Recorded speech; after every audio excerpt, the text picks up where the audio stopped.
This video will focus on how mind mapping can be used as a tool to help students organize their ideas for writing. Generally speaking, students with language learning disabilities need scaffolding to help them plan and organize their thoughts for writing. Often these students will struggle with making transitions from one step in the writing process to the next due to limitations with working memory. These students will benefit from an explicit organizational framework that will help them to generate ideas and connect each idea to one overarching premise. Bonnie Singer and Anthony Bashir have reconstructed and enhanced the writing strategy known as POWER, developed in 1988. Singer and Bashir's 2004 version is known as MPower, which outlines a structure that guides students in the process of writing an expository essay. In this process, step 1 is to evaluate the assignment. Step 2, make a plan. Step 3, organize. Step 4, work. Step 5, evaluate your work. And step 6 is finally rework. So right now we are just going to focus on step 3 and we will be looking at mind mapping. Mind mapping is a useful tool to help students organize their ideas for writing. This strategy can be used for written work in many different subject areas and can help with note-taking as well. AllKindsOfMinds.org is a website which offers educators and parents strategies to help children strengthen their skills where they may be struggling. This site underlines the importance of thinking creatively where writing is concerned, stating that students who are adept at brainstorming and thinking creatively will find these abilities beneficial to many other endeavors in school, including problem solving, decision making, ongoing understanding of concepts, and the ability to express oneself in writing. According to MindTools, a mind mapping technology firm, mind mapping is an extremely effective method of taking notes. Mind maps show not only facts, but also the overall structure of a subject and the relative importance of individual parts of it. They help you to associate ideas and make connections that you might not otherwise make.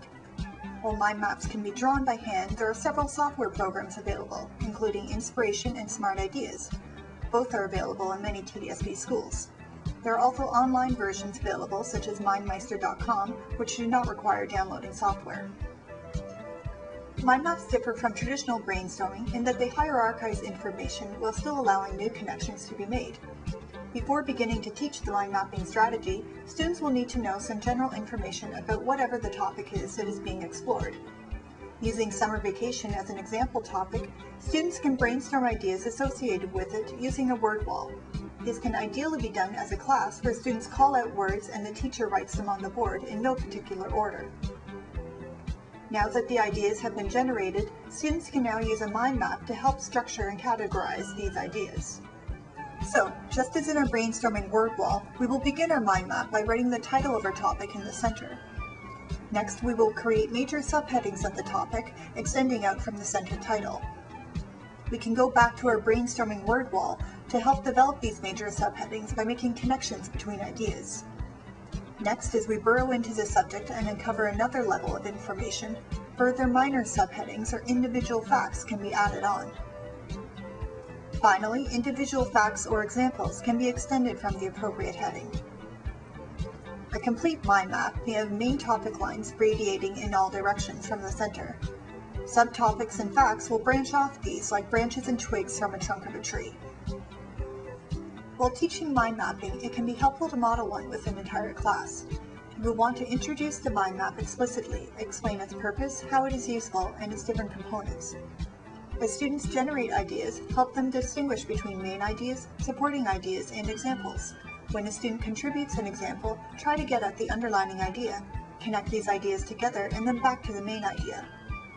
Ensure that all areas of the mind map are fleshed out. Prompt students to come up with specific examples for all their supporting ideas. In order for students to consistently use this strategy to support their writing, you will need to reinforce its use. Once you have modeled it with the whole class, have students practice it on their own. You may want to consider encouraging the use of such strategies by incorporating them into the planning phase of a summative evaluation. Within the Ontario secondary curriculum, this can be evaluated within the thinking and inquiry section of the achievement chart. By using the mind mapping strategy, students will be able to visually organize their ideas for writing. It is important to follow up this strategy by modeling exactly how to turn the mind map into an essay outline. For this, you might consider using an essay template, which we will explore in our next video.